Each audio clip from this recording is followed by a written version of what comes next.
that there was a natural area on the earth that the Temple Mount was deliberately built around. For centuries, one spot on earth has stirred awe, reverence, and mystery. The Temple Mount in Jerusalem. Its golden dome gleams above, but beneath it, a silence older than history. There's something hidden there, something untouched, sealed off, and possibly divine. Beneath the dome of the rock lies a secret, and now new clues suggest it may be the lost chamber of the Holy of Holies itself. Jews believe Abraham bound Isaac on this very hill. Christians revere it as a place where Jesus walked and taught.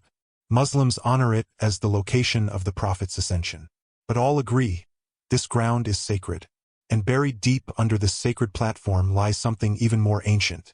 A stone, a cave, a chamber, and maybe the presence of God.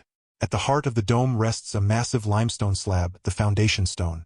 Jewish tradition claims this is the very spot where creation began, where the Ark of the Covenant once stood. But directly underneath it is something rarely spoken of. A natural cave, the Well of Souls, a chamber untouched by modern tools, long concealed and nearly forgotten. Why does this hidden cave match the biblical description of the Holy of Holies? Why has it remained sealed for so long? Back in the 1800s, during the reign of the Ottoman Empire, two British engineers, Charles Warren and Sir Charles Wilson, were granted rare access beneath the mount. What they discovered wasn't treasure. It was evidence. They mapped secret tunnels, cisterns, and chambers. They found a vertical shaft now called Warren's Shaft. They found water channels and purification basins, features described in Leviticus and temple records. But what stunned them most was a natural cave under the foundation stone. Untouched, rough, and deeply symbolic. Could it have been the original inner sanctuary where the high priest entered once a year? A place carved not by man, but by the divine? And now more evidence is surfacing. Modern technology, ground-penetrating radar, thermal imaging, and 3D scans has given us a new view.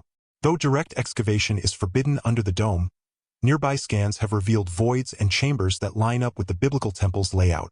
Hollow spaces shaped like inner courts, carved stone that resembles ancient supports, and pathways consistent with temple rituals. The parallels with scripture are hard to ignore.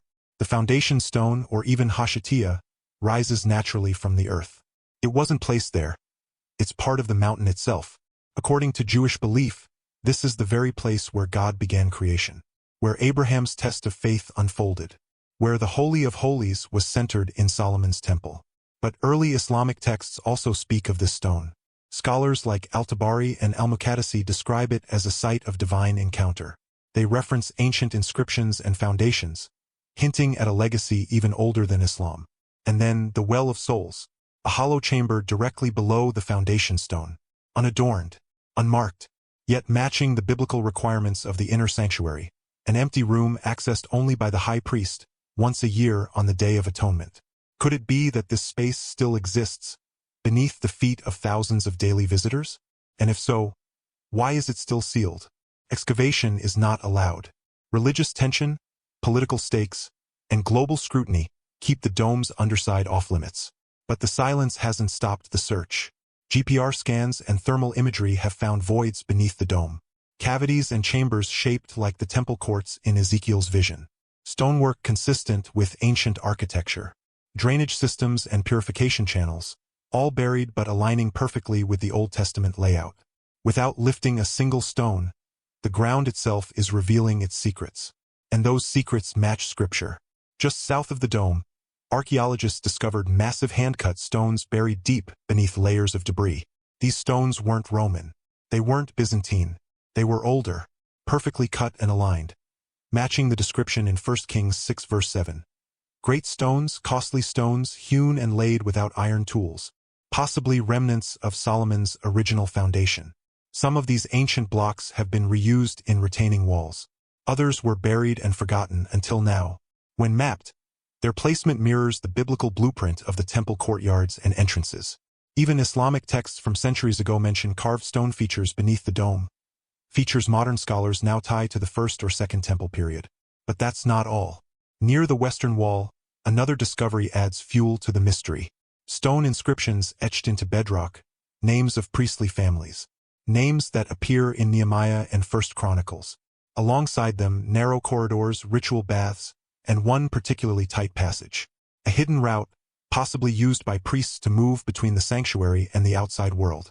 Jewish tradition says certain priests had underground access to sacred places, routes unseen by the public. Could this tunnel still lie beneath the Temple Mount, intact and waiting? And then there's the prophecy. Stand on the Temple Mount and look east. You'll see the sealed Golden Gate, closed for centuries, but it aligns precisely with the center of the dome. The book of Ezekiel says the Prince, the Messiah, will enter through that gate, and it must remain sealed until that day. Muslim rulers once sealed it with stone and placed a cemetery in front, hoping to block prophecy. But the alignment remains, and the prophecy stands. Could the temple still be right where it always was? Recent scans have uncovered rectangular voids under the platform, corridors shaped like biblical passageways, and signs of ritual infrastructure described in Leviticus and Numbers. A large hollow beneath the foundation stone, perhaps the Well of Souls itself. Long corridors, channels for sacrifice, everything matching temple descriptions. And beneath it all, silence. No treasure, no gold, just testimony in stone. Scripture once called the temple a myth, but the stones are speaking. They align with prophecy. They echo Ezekiel. They affirm Haggai, who wrote, "The glory of this latter house shall be greater than the former." The temple may never have vanished. It may have been preserved, guarded, hidden in plain sight, and now we may be the generation to finally see it revealed.